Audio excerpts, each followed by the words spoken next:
Si tu me dis que Rudy Garcia il a le niveau pour entraîner le Napoli, alors Balerdi il a le niveau pour jouer au Real Madrid.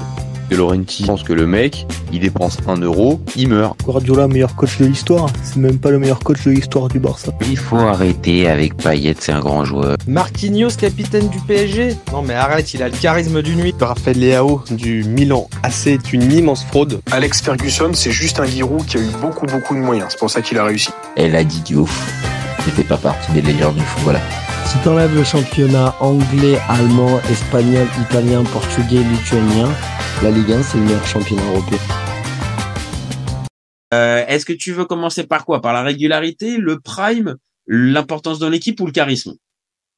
Moi j'ai même envie de te dire, faire un petit retracé rapido de ce qui a été déclencheur pour lui, tu vois, comment ça s'est passé pour lui en Europe, comment il est arrivé, tu vois, typiquement, on a vu que dès son arrivée en Europe, il a fait sensation en Allemagne, tu vois, de sa manière, et puis après, de manière assez notable, il s'est imposé à Fenerbahçe, où il a immédiatement impacté et ses buts, du coup, déjà, qui étaient déjà mémorables en Super League, et sa capacité à produire des finitions, encore une fois, on en parlait tout à l'heure, c'est le fameux gars qui est capable de mettre un coup d'épaule, accélérer, faire une transversale qui demande une puissance incroyable, mais t'as l'impression qu'il a fait ça avec l'orteil gauche.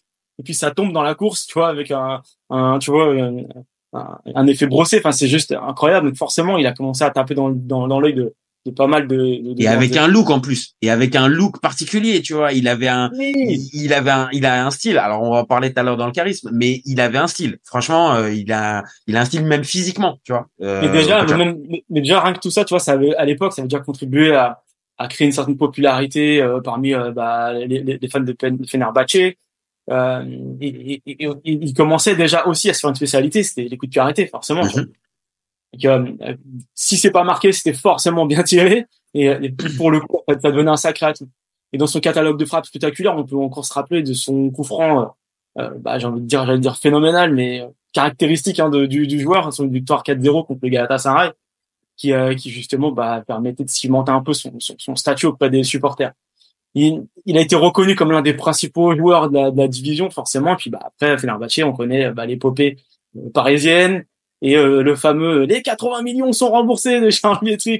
Ça on est obligé. Pour ceux qui n'ont pas la rêve, peut-être les plus jeunes, c'est vrai que premier match, donc comme tu viens de le dire, gros transfert un peu médiatique. Voilà, 80 millions de francs. C'était le plus gros transfert de la Ligue 1 à l'époque. Voilà, donc vraiment une arrivée super médiatique, et il arrive, donc premier match de la saison, de mémoire c'est PSG Bordeaux, c'est ça? PSG Bordeaux à Bordeaux. C'est ça, PSG Bordeaux, et il rentre à la 70e, un truc comme ça. Ouais, premier ballon. Et premier ballon, le gars, il t'allume une frappe, mais sortie de nulle part. Non, mais avant la frappe, c'est surtout que charismatique de tout ce qu'on vient de se dire, tu vois. Typiquement, il récupère la balle, il fait 2-3 crochets, sans pour autant trop courir, il accélère, et peut-être à 35 mètres, il arme une frappe en toute détente, mais qui part à 300 km/h, pleine lucarne. Et là, tu vois, tous les journalistes, ils disent, les 80 millions sont remboursés, c'était phénoménal. Sur la première action. On comprenait pas que cet ovni, tu vois. Et c'est ça. Et c'est après, peut-être, ce qui va pouvoir, on va dire, les relier tous les deux. C'est-à-dire que je pense que les deux, au tout départ de leur carrière, ils attirent l'attention parce qu'ils sont au-dessus du lot. Et Riquelme va avoir ça. C'est-à-dire pour tous ceux qui, par exemple, ont joué au jeu de l'entraîneur dans les années 2000, honnêtement, Riquelme, ça devait être Messi en fait. Riquelme, ça devait être le futur Messi. Alors bien sûr dans des styles différents, mais il avait toutes les caractéristiques. Il y avait aussi un Javier Pedro Saviola, aussi pareil, dans cette génération-là. Et c'est vrai que Riquelme sur certains gestes, alors encore une fois, comme je l'ai dit tout à l'heure, moins spectaculaire. C'était pas aussi la même époque avec Pablo Aimar aussi? Si, exactement. Voilà, c'était cette génération-là. Il y avait un embouteillage à ce poste-là, du coup. Et c'est aussi peut-être pour ça que cette génération-là d'Argentins a peut-être peiné, parce que il y avait peut-être trop de talent. C'est fou à dire, mais voilà. Tu peux compter aussi un Marcelo Gallardo aussi à cette époque-là. Et dans les années 2000 aussi, au début des années 2000, c'est un sacré joueur. Donc voilà, les deux, l'un comme l'autre, ils marquent les esprits, et on aurait pu en avoir un petit peu plus. Je pense, ça c'est un des seuls regrets. Je pense qu'on aurait pu avoir ces deux joueurs-là peut-être dans des équipes plus dominantes que Villarreal, Bolton, ou le Barça de l'époque, ou le PSG de l'époque. Tu vois ce que je veux dire? Ils auraient peut-être mérité une autre exposition, ces deux joueurs. Ouais, je suis d'accord. Je suis d'accord. Du coup, tu veux passer à la sensibilité foot, c'est ça? Bah ouais, sensibilité foot. Là, toi, si on devait déterminer, par exemple, le prime pour comment? Pour Okocha, tu dirais quoi? C'est sur 6 mois, c'est sur 1 an, ou c'est un prime plus long? Vraiment, déjà, si tu te bases par rapport à ces titres, ça se chiffre en années. Déjà, entre 91 et 99, il a gagné des titres. Il a été efficace, et en plus, il a eu après une distinction quelques années après, genre presque 5-6 ans après, en 2003-2004, en finissant meilleur buteur d'une Coupe du Monde, donc d'une Coupe d'Afrique. Ouais, je dirais qu'il y a un gros concentré entre déjà une grosse forme entre 91 et 99, ça fait déjà 8 ans. Avec je pense que c'est ça, voilà, ça fait presque 8 grosses années. Donc toi tu dis que tu dis que la fin de son prime, elle est quoi? Elle coïncide avec son départ du PSG? Juste après, parce qu'à Bolton, il a été quand même bon. Ouais, mais est-ce qu'après à Bolton, il rentre pas aussi dans un certain confort? Parce que faut être honnête. Allez, j'attaque un petit peu ton poulain, mais il se met dans une zone de confort aussi en signant à Bolton. Alors certes, c'est la première ligue. Bon, c'est pas la première ligue quand même de 2024 avec ce championnat aussi exigeant, tu vois. Il y a aussi certains joueurs qui pouvaient aussi avoir une carrière, et je trouve qu'en allant dans un club anonyme, parce que Bolton, on va pas se mentir, c'est un club anonyme de première ligue, il se met pas en danger et il acte un petit peu, je trouve, la fin de son prime. Maintenant, oui, factuellement, ça reste encore un joueur énorme à cette époque-là, qui continue d'être fiable et tout ce que tu veux, mais pour moi, il acte la fin de ses ambitions personnelles en club, en tout cas. Il a fait le choix de l'argent, et derrière, mais bon, il répondait toujours présent avec sa sélection. C'est ça qu'il faut aussi reconnaître. C'est vrai. La sélection, c'est vrai qu'il est toujours présent avec. En club, oui, tu peux dire que ça a acté le début de la fin, on va dire ça comme ça. Alors que moi, de mon côté, j'ai plus la sensation qu'en fait, Riquelme atteint son prime, non pas au début de sa carrière. Il a les débuts qu'on vient de dire. Il se fait repérer assez vite. Il a en 97 sa première sélection et tout ça. Donc ça s'accélère. Mais pour moi, c'est pas là où il est véritablement le meilleur. Pour moi, c'est époque Villarreal. Donc à partir de 2005, la saison 2005-2006. Il fait la Coupe du Monde 2006 où malheureusement pour l'Argentine, il se faut sortir en quart de finale dans ce match où justement il sort à 1-0. L'Argentine gagne contre l'Allemagne en quart de finale. Il sort et l'Allemagne derrière se qualifiera pour les demi-finales. Et en gros, son prime, pour moi, il est beaucoup plus court qu'un Okocha. Et pourtant, je le défends, mais pour moi, son prime est plus court. Maintenant, j'ai plus de mal à l'évaluer parce que il retourne dans le championnat argentin. Et c'est une réalité, le championnat argentin, on a moins d'images, on a moins de niveau de perception, et on sait que ces dernières années, le championnat argentin s'est considérablement affaibli, en fait. Donc, j'ai du mal à et vu qu'après ça, après la Coupe du Monde 2006, il arrête la sélection en 2007, bah, j'ai du mal à dire que son prime, il continue quand il revient à Boca. Ouais, je comprends. Là, pour le coup, c'est vrai que Kocha, la longévité de sa carrière en Europe, son niveau de performance soutenu à travers justement ces différentes ligues dont on parlait tout à l'heure, souligne une période de prime assez étendue au final. Plus longue. Et pourtant, encore une fois, je défends Riquelme, mais c'est vrai, si on regarde au vu des titres majeurs qu'on a décrits tout à l'heure, la sélection et le passage en club qui est quand même en Europe, qui est quand même plus élevé que celui de Riquelme, bon bah oui, forcément, on est obligé de considérer que sur ce prime, il est plus long. Donc maintenant, est-ce que la régularité, voilà, si on passe à ce point-là, est-ce que la régularité, elle va aussi pour Okocha? C'est un mix, de toute façon. C'est toujours ça, hein. Autant sur la longueur du prime, je veux bien. Maintenant, c'est pareil.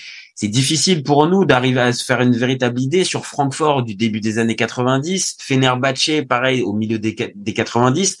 On a des images, on a des souvenirs, mais c'est difficile pour arriver à l'évaluer. Et moi, de mon côté, Riquelme, c'est pareil. 2002, quand il va au Barça, c'est pas bon. voilà, il y a cette période Villarreal où pour moi, voilà, il rayonne, mais c'est trop peu au final. Donc la régularité, elle est pas pour Riquelme pour moi encore une fois. Enfin, Ouais, non, je suis d'accord. Hein. Là, c'est c'est aussi un paradoxe côté comment ça s'appelle Okocha en termes de ressenti parce que effectivement tu peux le voir des fois comme étant un joueur à réaction et bien que son style de jeu soit basé sur des moments d'éclat comme vient de le dire, bah plutôt que sur de la contribution statistique constante comme un buteur traditionnel, hein, bah son influence et sa capacité à être décisif dans des moments clés, bah font que forcément, bah la balance elle penche un peu pour lui quelque part hein, sur ces critères-là. C'est évident. Donc c'est là où c'est risqué. C'est là où c'est risqué quand on fait ce type de débat pour un joueur du type de Riquelme qui est, voilà, on va se le dire aussi un peu un romantique. Encore une fois, le retour à Boca, le retour en plus à la fin derrière à l'Argentino Junior, là où tout a commencé. Donc il y a cette notion-là qu'on retrouve pas chez Okocha, et peut-être que ce professionnalisme peut-être un peu plus développé chez Okocha fait que, bah, encore une fois, le prime et la régularité, bah, ça va aller pour un Okocha. Maintenant, quand on va arriver aux deux dernières, qui sont l'importance dans l'équipe et le charisme, là, par contre, il va peut-être y avoir peut-être plus match à mes yeux. Ah, bah, pour commencer, alors du coup, si tu veux, je me lance avec Okocha sur l'importance dans l'équipe.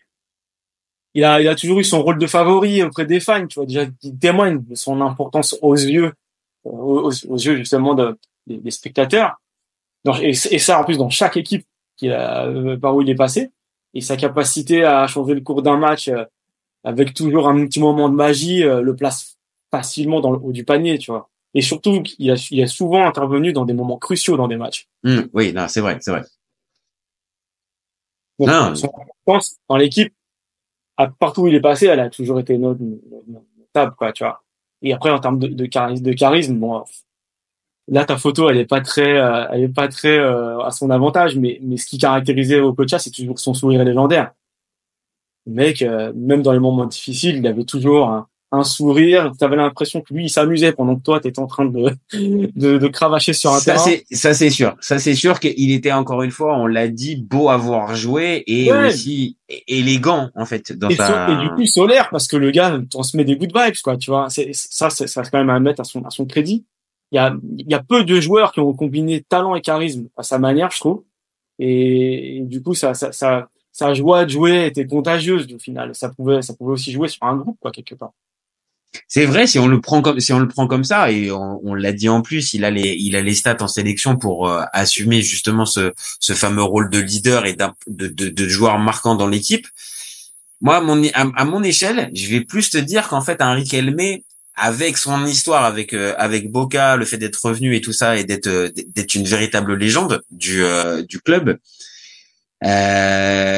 fait que, en plus, pareil, si tu regardes d'un peu plus près tous les partenaires qu'il a pu avoir, il n'a pas eu non plus que des énormes joueurs, hein, Riquelme. Alors ok, en sélection c'est le cas, mais du côté de Boca, pour aller gagner des Libertadores, il l'a fait aussi avec des joueurs franchement moyens. Martin Palermo par exemple, certes c'est une légende en Argentine, mais franchement c'est loin d'être un top 10 des attaquants mondiaux. Donc il a pour moi le truc d'être revenu alors certes, encore une fois, là où il connaissait tout, mais à cet âge-là où il aurait pu peut-être aller prendre le chèque, par exemple, je pense à un Özil, par exemple, qui est resté pendant des années à Arsenal alors qu'il n'en avait plus strictement rien à foutre, lui a eu au moins je trouve cette honnêteté de dire, bon, le football en Europe, ça m'intéresse pas plus que ça. Je pourrais continuer de cachetonner, mais en fait, j'en ai pas envie. Ce qui me fait avancer, c'est le cœur, et je retourne là où j'aime. Et ça, désolé, mais ça, après pareil, c'est un côté romantique. Mais moi, en tant que fan de foot, ça me parle, un mec qui prend cette trajectoire-là. Ouais, c'est vrai, c'est comme à beaucoup de gens, justement, hein, que tu dis que le gars revient sur ses terres, il est attaché à ses valeurs. Bon, après, est-ce que c'est aussi, des fois, tu te poses la question, est-ce que c'est aussi une question de confort, de dire, bon, bah, j'en ai marre de traverser la tempête, je veux aller là où, justement, je me sens le mieux et où on va m'ouvrir toutes les portes.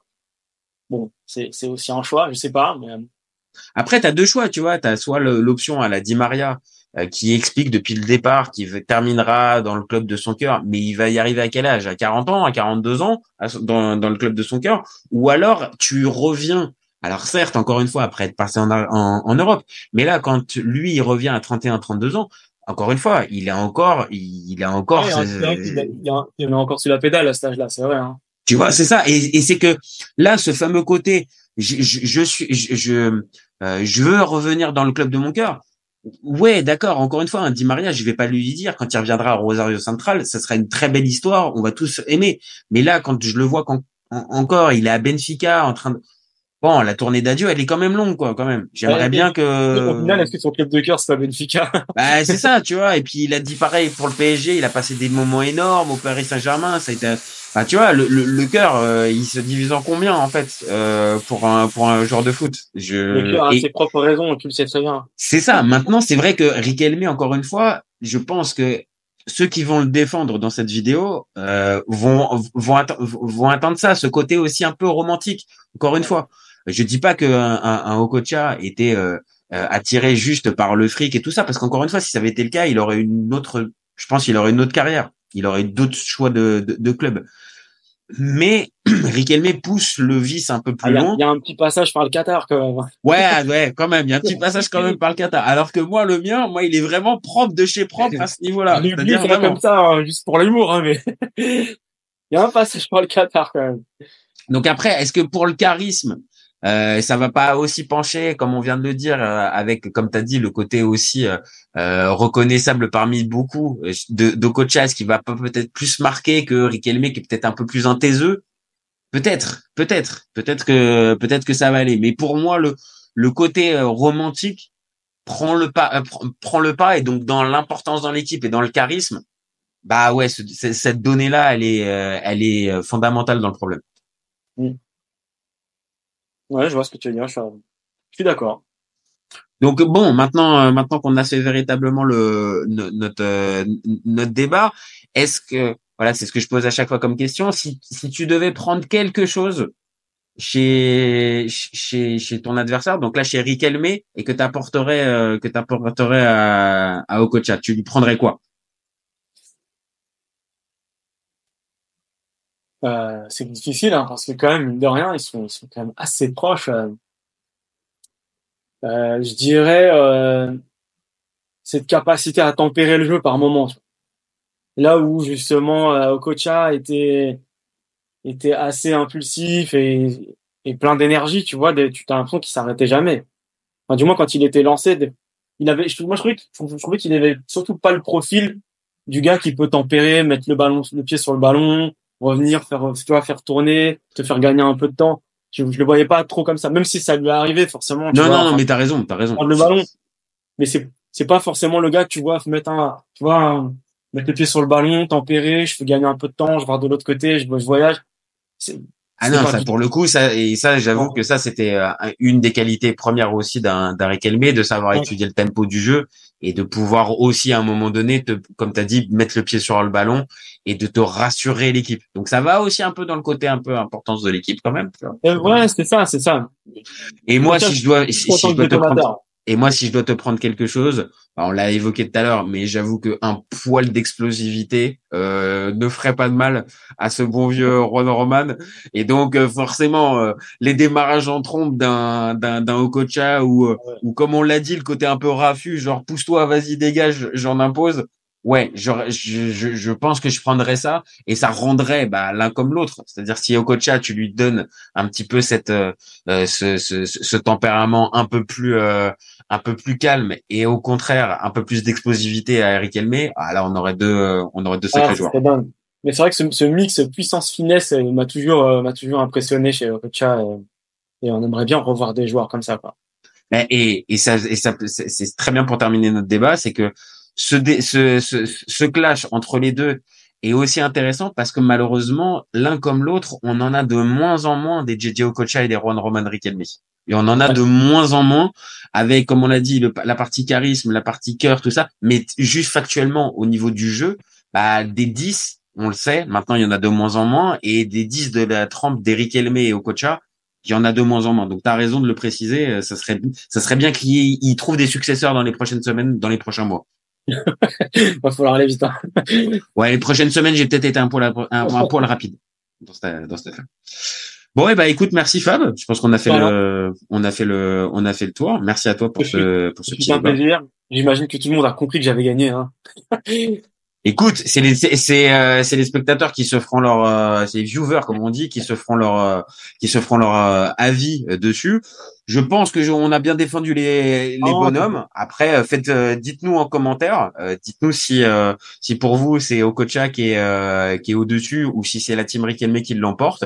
Ce que j'espère, c'est qu'à travers ce débat, on aura donné envie à ceux qui ne sont pas de notre génération d'aller les découvrir et d'aller visionner quelques vidéos sur YouTube parce que c'est de vrais phénomènes en vrai. Hein.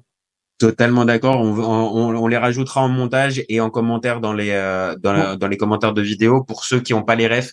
Vraiment, il y a de quoi prendre du plaisir. Donc voilà les copains, n'hésitez pas à commenter, liker et partager. Et vous gardez en tête qu'au FC Copain, on est ouvert toute l'année. Ciao les copains. Salut, ciao. Ciao.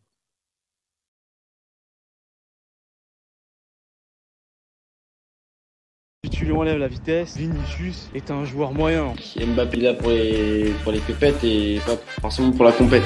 Si tu me dis que Rudy Garcia il a le niveau pour entraîner le Napoli, alors Balerdi il a le niveau pour jouer Real Madrid. Raphaël Leao du Milan AC est une immense fraude. Deschamps est jamais aussi bon que quand il fait du Deschamps, de la rigueur. Le débat qui est le meilleur entre Messi et Maradona, alors qu'on sait tous que le meilleur 10 argentin c'est Riquelme. Après moi je conseille aucun joueur d'aller au PSG déjà de base. Et Laurent qui pense que le mec, il dépense 1 euro, il meurt. Pour l'euro, il est blessé, je sais pas, t'as pas Griezmann, et c'est pas si sur un sort. Je suis d'accord. Alex Ferguson, c'est juste un Giroud qui a eu beaucoup de moyens. C'est pour ça qu'il a réussi. C'est quand même pas de ma faute si je préfère Ronaldinho à Zidane. Marquinhos, capitaine du PSG. Non mais arrête, il a le charisme d'une nuit. Gros problème avec ce joueur, je le déteste. Avec un joueur comme Nainggolan, la Belgique sortait la France en 2018. Elle a dit ouf. Elle fait pas partie des meilleurs du football. À son prime, je te confirme que Hatem Ben Arfa n'a rien à envier à Lionel Messi. Entre un choc de Ligue 1 et un choc de MLS, je regarde la MLS. Je trouve que la feinte est grillée quand même, tu vois. J'ai pas peur de dire que Bounassar, à son prime, il avait 4 cafous dans chaque orteil. Guardiola, meilleur coach de l'histoire. C'est même pas le meilleur coach de l'histoire du Barça. Mais il faut arrêter avec Payet, c'est un grand joueur. Si t'enlèves le championnat anglais, allemand, espagnol, italien, portugais, lituanien, la Ligue 1, c'est le meilleur championnat européen. Heureusement, il y en a un avec un style différent, Diego Simeone. Cet été, il y avait encore des mecs pour dire que Mourinho, c'était l'entraîneur parfait pour le PSG. D'un moment, faut arrêter d'avoir un temps de retard. Merci pour les travaux, Kylian. Maintenant, tu peux aller au Real. Pour moi, Giroud est un meilleur neuf que Benzema. Pour moi, Neymar, je suis désolé, mais c'est vraiment le meilleur joueur du monde de poker. Totti, pour moi, c'est un meilleur joueur qu'Alessandro Del Piero. En 2023, j'ai plus confiance en Franck Hez que Max Allegri.